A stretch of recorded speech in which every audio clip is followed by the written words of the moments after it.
الموت وإنما توفون أجوركم يوم القيامة فمن زحزح عن النار وأدخل الجنة فقد فاز وما الحياة الدنيا إلا متاع الغرور قال الله عز وجل يا خير من دفن بالقاء أعلمه فأطاب من طيبهم القاء واللكم نفسي فداء القبر أنت ساكنه فيه العفاف وفيه الجود والكرم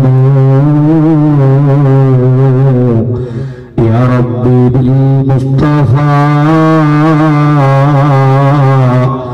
بلغ مقاصدنا واغفر لنا ما مضى يا واسع الكرم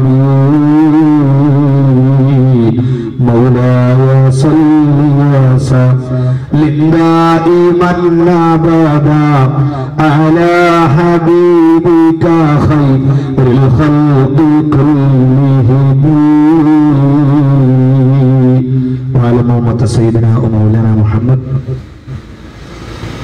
ആദരണീയരായ ഉസ്താദ് അവറുകളെ, വേദിയിലും സദസ്സിലും സന്നിഹിതരായ പണ്ഡിതന്മാരെ, സഹോദരി സഹോദരന്മാരെ, ഏറ്റവും സ്നേഹം നിറഞ്ഞ വിദ്യാർത്ഥി യുവജന സുഹൃത്തുക്കൾ,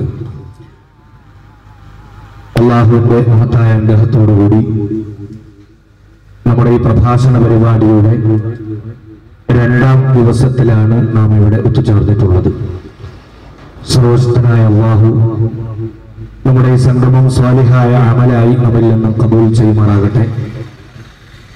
നമ്മുടെ ഈ പ്രദേശത്ത് പതിറ്റാണ്ടുകളായി അള്ളാഹുവിന്റെ ദീനി പ്രവർത്തനങ്ങൾക്ക് നേതൃത്വം നൽകുന്ന, അള്ളാഹുവിന്റെ പരിശുദ്ധ ഇസ്ലാമിന്റെ പ്രാഥമിക മതവിദ്യാഭ്യാസം നമ്മുടെ മക്കൾക്ക് പകർന്നു നൽകുന്ന ഹയാത്തുൽ ഇസ്ലാം മദ്രസ കമ്മിറ്റിയുടെ ആഭിമുഖ്യത്തിലാണ്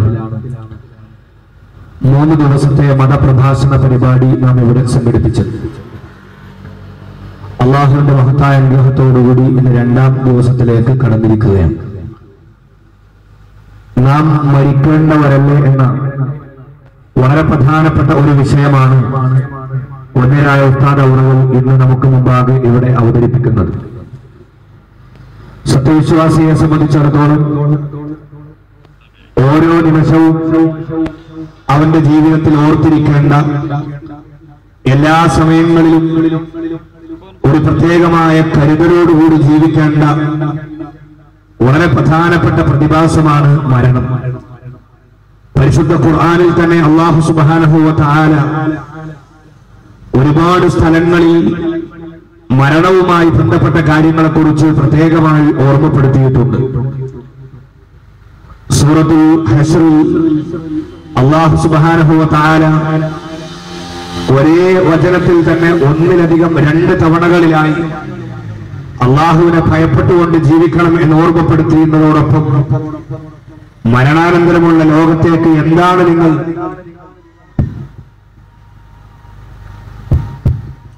ഒരുക്കിയിരിക്കുന്നത് എന്ന് പരിശുദ്ധ ഖുർആൻ തന്നെ പ്രത്യേകമായി ചോദിക്കുന്നത് സൂറത്തുൽ ഹശ്റിൽ അല്ലാഹു സുബ്ഹാനഹു വ തആല വ്യക്തമാക്കിയിട്ടുണ്ട്. യാ അയ്യുഹല്ലദീന ആമനു തഖുല്ലാഹ വൽതൻദുർ നഫ്സും മാ ഖദ്ദമത് ലിഗദിൻ വത്തഖുല്ലാഹ ഇന്നല്ലാഹ ഖബീറുൻ ബിമാ തഅമലൂൻ. യാ അയ്യുഹല്ലദീന ആമനു തഖുല്ലാഹ, സത്യവിശ്വാസികളെ, നിങ്ങൾ അല്ലാഹുവിനെ ഭയപ്പെട്ടുകൊണ്ട് ജീവിക്കണം. അല്ലാഹുവിന്റെ വിധിവിലക്കുകൾ നിങ്ങളുടെ ജീവിതത്തിൽ നിങ്ങൾ മാനിച്ചുകൊണ്ട് ജീവിക്കണം.